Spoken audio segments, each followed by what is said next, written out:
talking about the tonic triad. This is a follow-up from the previous topic where we talked about degree of scales and intervals.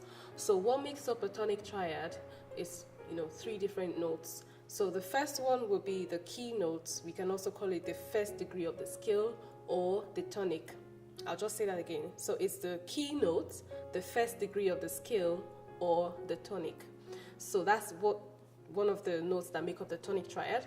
The second one is the third degree of the scale, and then we have the fifth degree of the scale. So when you play these three together or you sing them together, that's what makes up the tonic triad. For example, if you have Do, which is your tonic, Mi, the third degree, and then So, which is the fifth degree of the scale. So when you sing this together or you play this together, then you have what's called the tonic triad. So what we'll do now is we'll show you some examples so we can, understand how this works. So now we'll be looking at the topic called the tonic triad. Like I explained earlier on, the tonic triad is made up of three notes, and the first one is the key note, which can also be called the first degree of the scale, or you can also call that the tonic, okay? So just take note of that. So the tonic triad, it's called a tonic triad because it's made up of three notes, and then it starts with the tonic notes. So you have the tonic notes, which is also the key note. You have the third degree of the scale. Remember what we said about intervals, okay? And we have the fifth degree above that. So we'll give you an example. The first one here is a tonic triad in the key of C major. So this starts from middle C, okay? Can you see that? On the middle C, which is the tonic note or the first degree of the scale. And then the second note that makes up the tonic triad is E, which is the third degree of the scale. Okay?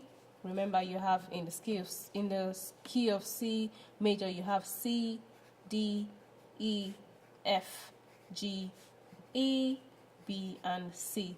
So this is the first degree of that scale. This is the third degree of that scale, and this is the fifth degree of the scale. So basically, we're combining these three notes together. So they're just overlapping each other. It's C, E, and G. So if you notice, these three notes, that C, E, and G, they just come above each other. So just make sure that when you're writing this, for example, this is three notes here. You don't write it this way like this. No. So there has to be, some space in between. So if this is in a space, then just like what you have here, you have something like this. Make sure it's in the space, okay? And if it's on the line,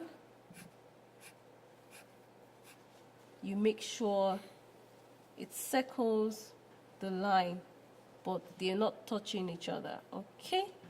So that's how it goes.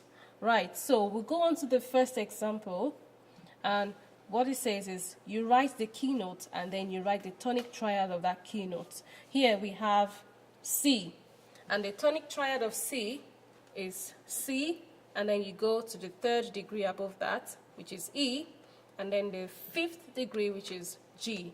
So there you have your tonic triad. Now, we need to make sure that we write this in the key signature that's been indicated there. So this was the key of C major, we just start from C. Here is in the key of G major, which has F sharp. So we will be starting from G on the treble clef, which is the second line. Okay?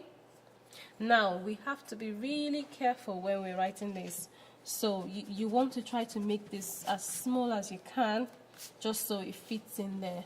So this is G.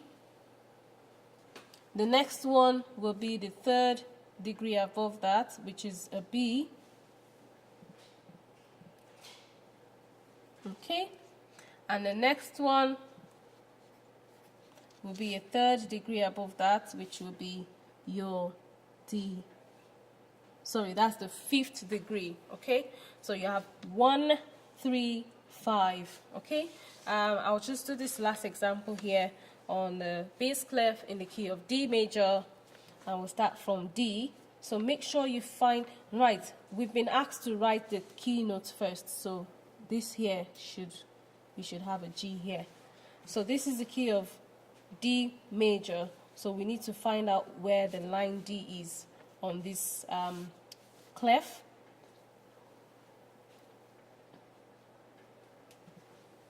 That's the third line, and then we'll start to draw our tonic triad. So this, and this. So there you have it. Just try as much as possible to make sure that you're circling round the line, and then the circles are not like overlapping each other. Okay, so this is all we have about tonic triad, and like it is with every other topic here, you need to just practice, do more examples, and hopefully we'll have a better understanding of this. Thank you, and God bless you.